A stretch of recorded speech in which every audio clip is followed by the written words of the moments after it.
Hello my student, आज class chemistry specially ये चल रहा है फिजिकल केमिस्ट्री। समझिए some basic concepts in chemistry.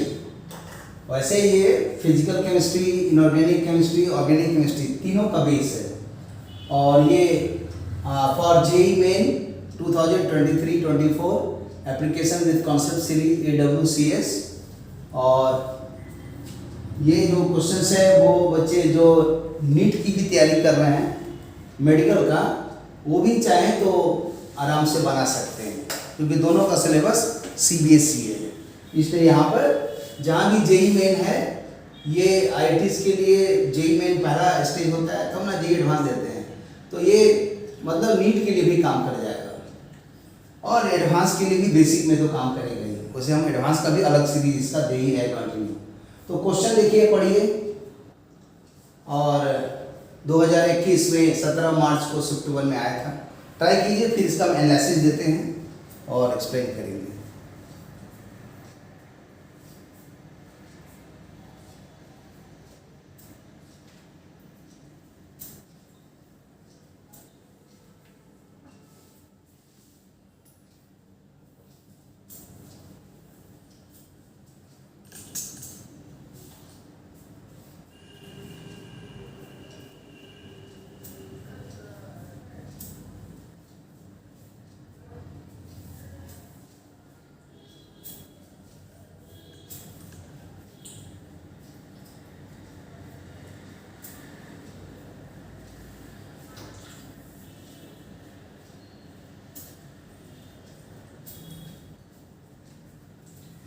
ठीक है, देखा जाए इसका एनालिसिस क्या है।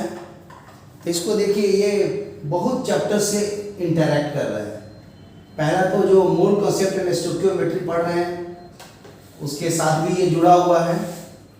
दूसरा ये केमिकल रिएक्शंस, खासकर चैप्टर्स का नाम हम बता दें, डी ब्लॉक एलिमेंट में मिलेगा पोटेशियम डाइक्रोमेट का प्रिपरेशन एंड प्रॉपर्टीज, तो वही का ये केमिकल प्रॉपर्टी से लिंक है। फिर ये डी ब्लॉक के समझिए कि मतलब बारे में जानकारी होगा, तभी आप समझ सकते हैं कि इसका equivalent weight, molecular weight, valence factors वो कैसे निकलेगा। फिर इक्विवेलेंट वेट चैप्टर से भी ये जुड़ा हुआ है। फिर उसके बाद रेडॉक्स रिएक्शन से भी ये जुड़ा हुआ है। फिर ये बोल सकते हैं कि जुड़ा हुआ है और भी जगह से, जैसे कि और हम इसको जोड़ देते हैं किसी और के साथ, तो वो कहलाएगा कि ये जुड़ा हुआ है समझिए स्टोइकियोमेट्री से भी जुड़ा हुआ है, मूल कॉन्सेप्ट स्टोइकियोमेट्री से। तो और इसको एक बैलेंस रेडॉक्स का जो इक्वेशंस होता है उसमें भी प्रैक्टिस जब करेंगे तो ये इस टाइप का चीज़ मिलेगा। कभी इक्विवेलेंट वेट निकालने को देता है इसका, तो उससे भी इसका जरूरत पड़ता है। मतलब ये मल्टीपर्पस है और टाइट्रेशन में भी, रेडॉक्स टाइट्रेशन में भी इसका यूज़ है। मतलब ये बहुत उम्दा क्वालिटी का चीज़ है। फिर ये इलेक्ट्रोकेमिस्ट्री जो 12th क्लास का जो पढ़ने जाइएगा, जिसको बोल सकते हैं कि वहाँ पर भी इसका यूज़ होगा। कहने का मतलब इसके हर जगह यूज़ है, इसलिए इस पर थोड़ा पावरफुल रहिए अपना कमांड को। तो देखिए स्टार्ट कैसे करेंगे। पहले हम इसी को लेते हैं, बाद में इसको आयरन को लेंगे। तो देखिए क्या है, बैलेंस फैक्टर निकालने के लिए स्टेप दिखाना पड़ रहा है हमको। ये है पोटेशियम डाइक्रोमेट, जिसका फॉर्मूला होता है पोटेशियम का K, डाइक्रोमेट का Cr2O7। इसका एक होता है, इसका 2 होता है, क्रॉस कर देंगे तो K2Cr2O7। फिर इसका आप मोलेकुलर वेट भी निकाल सकते हैं। पोटेशियम का 39 होता है, क्रोमियम का 52 होता है, ऑक्सीजन का 16 होता है, निकाल सकते हैं। और यहीं पर ब्रेक करने से ये पोटेशियम जब यहाँ से ब्रेक करेंगे तो पोटेशियम जो आएगा +1 ऑक्सीडेशन नंबर, ऐसा ऐसा 2 मिलेगा, 2 कैटायंस बेसिक रेडिकल, और इसका बनेगा एक एसिड रेडिकल। और ये जबकि एक मोलेकुल है, एक मोलेकुल से 2 और इसका 1 मिलता है। और ये हमेशा जब भी ये पोटेशियम डाइक्रोमेट होगा तो कन्वर्ट होता है हमेशा Cr3+ में। ये याद रखिए, बहुत काम लायक चीज़ है। ये नहीं याद रहेगा तो पता चलेगा कि Cr का ऑक्सीडेशन नंबर तो याद ही नहीं है। Cr को 2 में बदले कि 3 में कि 4 में कि 5 में 6 में। वर्ल्ड के हर इंसान को पता है कि एसिडिक मीडियम में Cr3+ होता है। आप इसी कंसेप्ट को यूज कीजिए।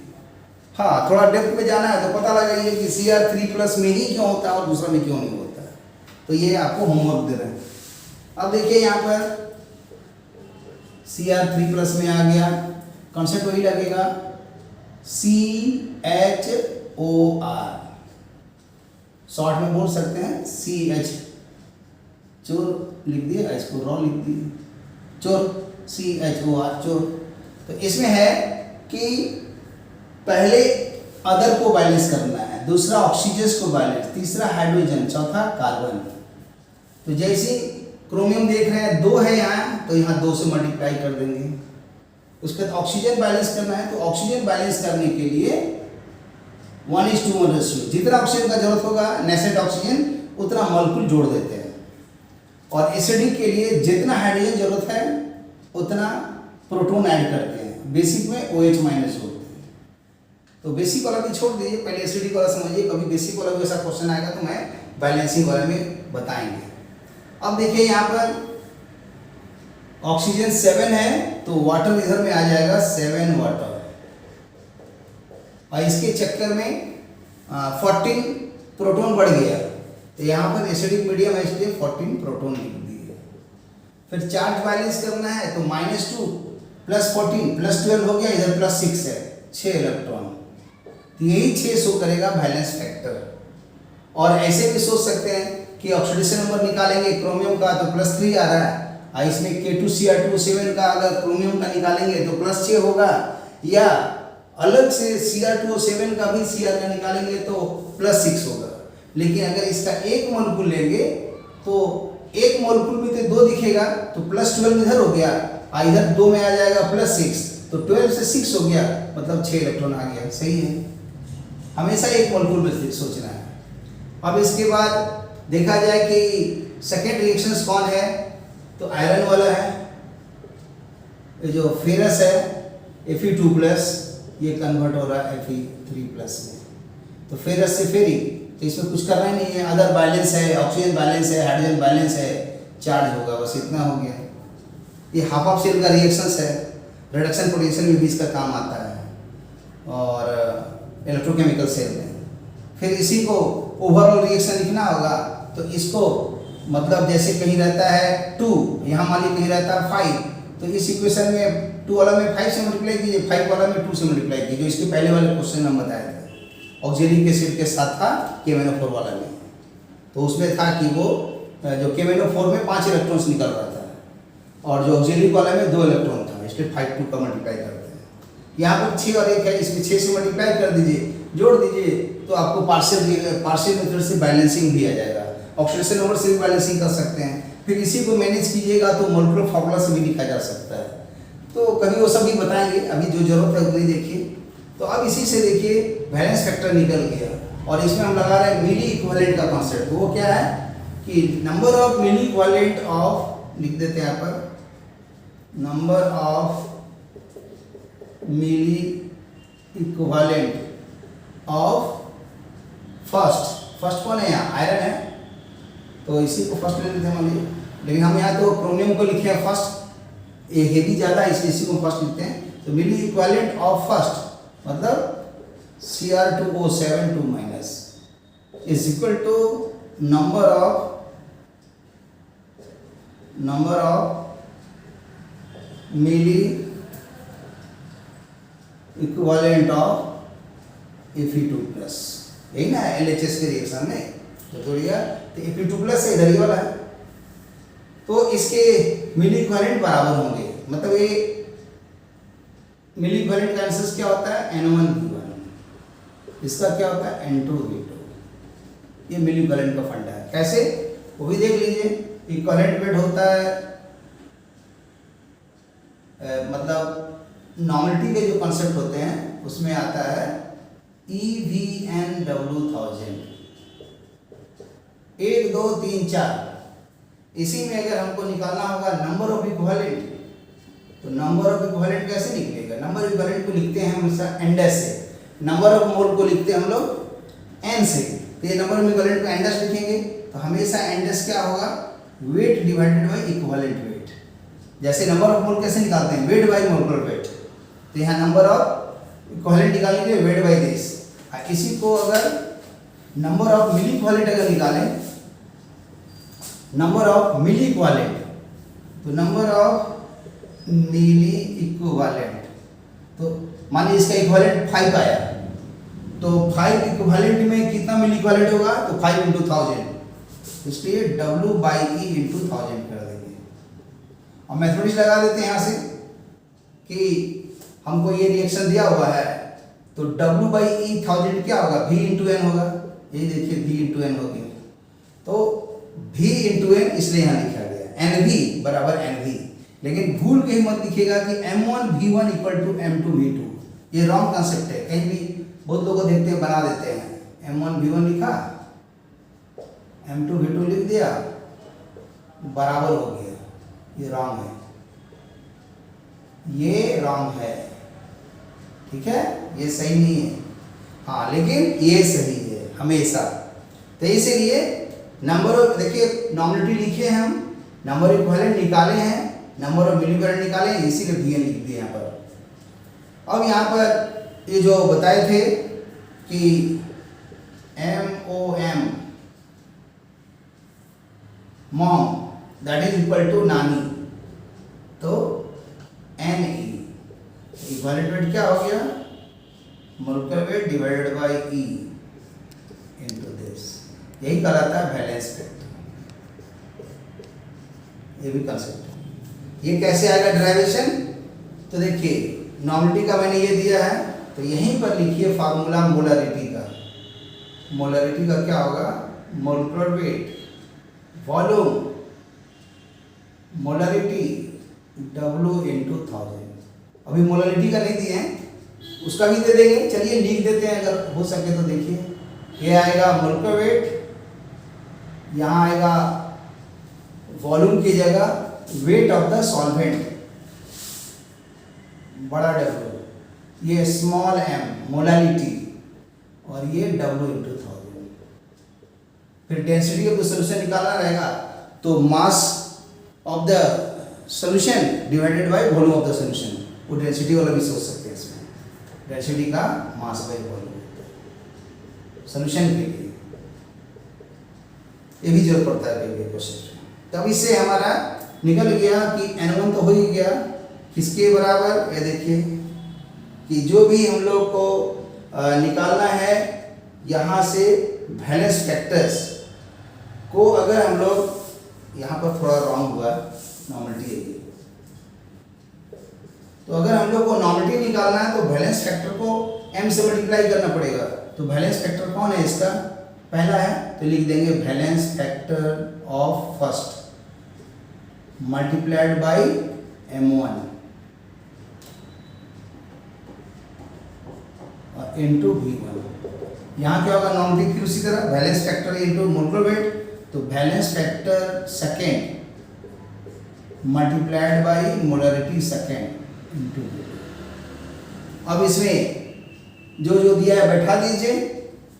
जैसे देखिए हम जो 1 लिखे हैं, ये किसके लिए लिखे हैं? तो Cr2O7 के लिए हमने 1 लिखा है। तो ये जो लिखा हुआ इधर वाला, ये पूरा Cr2O7 का है, और ये वाला जो है सेकेंड हम माने हैं आयरन का, ये आयरन का लिखे हैं, इसलिए कंफ्यूज नहीं होना है। तो लिख देते हैं ब्रैकेट में, यहाँ पर किसके लिए है? तो फॉर Cr2O7 2-, और एक किसके लिए पूरा टर्म? तो ये इधर है फॉर Fe2+। ऐसा सोच लीजिएगा, इसके लिए लिखे और इसके लिए लिखे। अब वैल्यू बैठा दीजिए। तो बैलेंस फैक्टर K2Cr2O7 का कितना आया था? 6 आया था।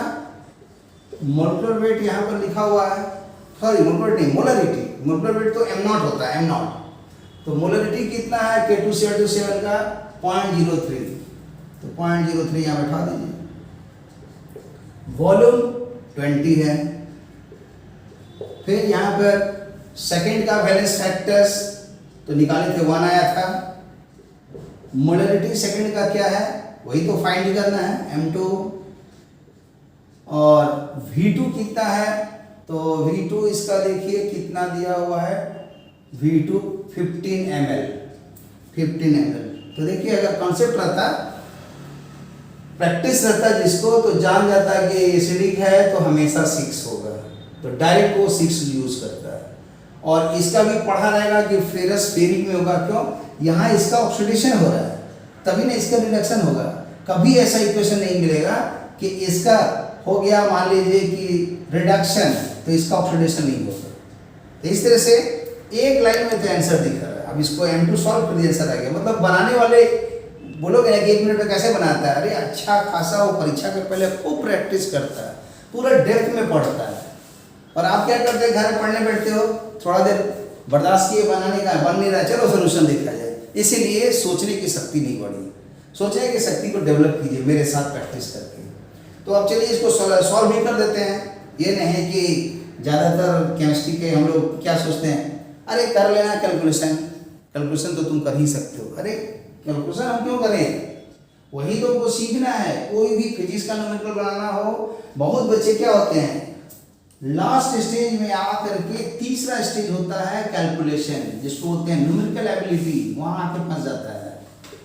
कितना बच्चा ऐसा होता है जो दूसरा लेवल में फार्मूला, पूरा फार्मूला उसको किताब का याद ही नहीं है। नहीं तो क्या होना चाहिए, जैसे कि एक सेमिनार जैसा बैठाना चाहिए और वहाँ पर पूरा चैप्टर्स का, जैसे फिजिक्स है, केमिस्ट्री है, मैथ्स है, और अगर जानकार है बहुत बढ़िया आदमी तो एक ही आदमी रहे। और जैसे हम लोग कैसे कर रहे हैं, हम तो अकेले कर रहे हैं, पूरा वीडियो बना रहे हैं, मैथ हो, फिजिक्स हो, केमिस्ट्री हो, तो ऐसा कोई इंसान मिले और वो क्या करे, सारा चीज़ को फिजिक्स केमिस्ट्री मैथ को एनालाइज कर दे, और एनालाइज करके बच्चे को एक सेमिनार जैसा बैठा करके प्रैक्टिस करा दे। ये नहीं कि चैप्टर वाइज करने से कोई फायदा नहीं है, बेकार है वो। और इसके ठीक पहले आता है 1 नंबर में, ये फार्मूला कैसे आया, उसका कॉन्सेप्ट, उसका डेप्थ माने डेरिवेशन। तो पहला काम होता है डेरिवेशन, क्यों और कैसे वो फार्मूला आया, इसलिए शॉर्ट में समझिए डेरिवेशन है। और ये जो है फार्मूला है, मतलब इसको बोल सकते हैं सिनॉप्सिस। रट लिए किसी तरह फार्मूला बिना प्रूफ का, तो सिनॉप्सिस हो गया। और ए वाला जो हो गया प्रैक्टिस, माने प्रॉब्लम बनाने का कितना प्रैक्टिस है, कितना न्यूमेरिकल कैलकुलेशन है, सब मिला करके हुआ deputy superintendent of college, DSP। यही DSP का फंडा से चलिए, ठीक है। ये खतरनाक होना चाहिए, उसका सारा फार्मूला दिमाग में होना चाहिए, फिर न्यूमेरिकल एबिलिटीज। ये नहीं कि मैक्सिमम बच्चा तो बस इतनी में फंसा हुआ है, ये भी सर बता रहा है, ये भी सर बता रहा है, स्टूडेंट खाली कैलकुलेशन कर रहा है, तो नहीं होगा।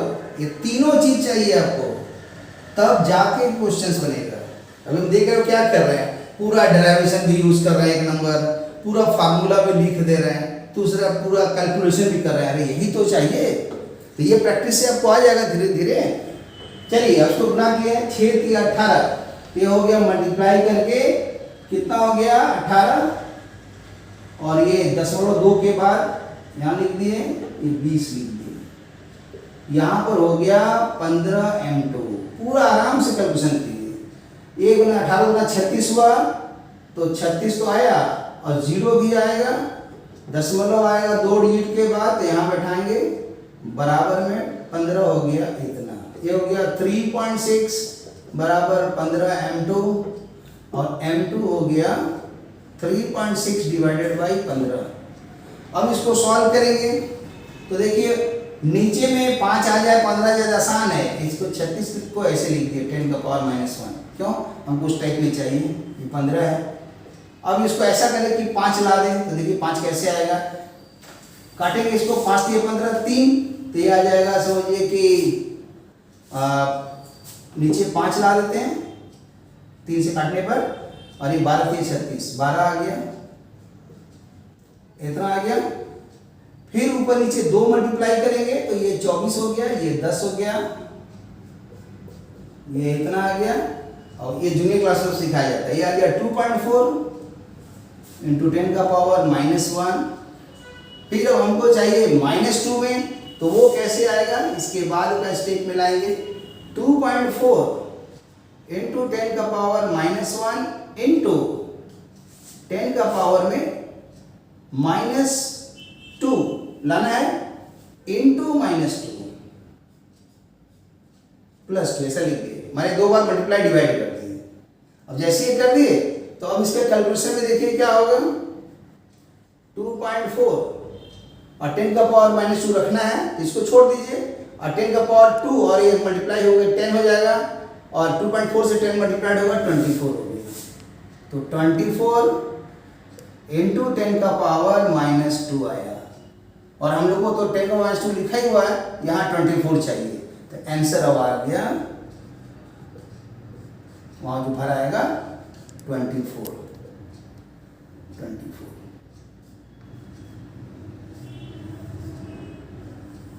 तो यहाँ पर 24 पर आएगा, क्योंकि नियरेस्ट इंटीजर लिखना था। Okay, thank you for watching the video. और इसी तरह एकदम ऊर्जा रखिए, उत्साह रखिए, और डेली समझिए, प्रैक्टिस कीजिए। 3 घंटा फिजिक्स, 3 घंटा केमिस्ट्री, 3 घंटा मैथ, कम से कम 12 घंटा काटिए। क्यों? 3 तो 9 हुआ, 3 घंटा एक्स्ट्रा पढ़ना। तो इस तरह से 12 घंटा 15 घंटा जितना पढ़िएगा, जितना प्रैक्टिस कीजिएगा, उतना बेनिफिट होगा। लेकिन कॉन्सेप्ट को डेप्थ में जाइए। अब बनाइए, माने पेन लीजिए, कॉपी लीजिए, और फार्मूला चोरी मत कीजिए, और बनाइए। 24 साल का, 21 साल का जेईई मेन का बनाइए, 45 साल का जी एडवांस का बनाइए। जो बच्चे जी एडवांस का 45 साल का बना देंगे, मैं गारंटी देता हूँ जेईई मेन ऐसे ही क्वालिफाई कर जाओगे, बिना कुछ पढ़े हुए। Okay, thank you.